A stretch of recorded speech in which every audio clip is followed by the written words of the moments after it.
संविधानप्रति पूर्ण वफादार म बालेन्द्र शाह नेपालको सार्वभौम सत्ता र राजकीय सत्ता नेपालको सार्वभौम सत्ता र राजकीय सत्ता नेपाली जनतामा निहित रहेको नेपाली जनतामा निहित रहेको नेपालको संविधानप्रति पूर्ण वफादार रही सत्यनिष्ठापूर्वक प्रतिज्ञा गर्दै ईश्वर देश र जनताको नाममा शपथ लिन्छु कि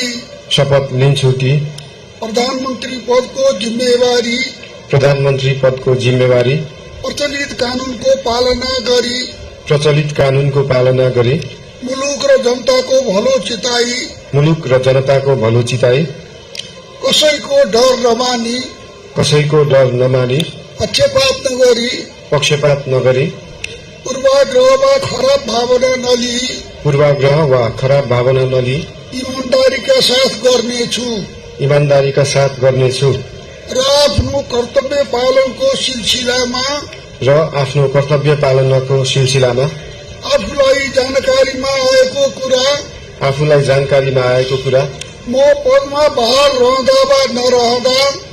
पदमा बहाल रहँदा वा नरहँदा जुनसुकै अवस्थामा पनि प्रचलित कानूनको पालना गर्दा बाहेक अरू अवस्थामा कुनै किसिमबाट पनि प्रकट वा संकेत गर्ने छैन। धन्यवाद। यसपछि नवनियुक्त सम्माननीय प्रधानमन्त्रीज्यूलाई आफ्नो आसनमा रही शपथ पत्रमा हस्ताक्षर गरिदिनु हुन अनुरोध गर्दछु।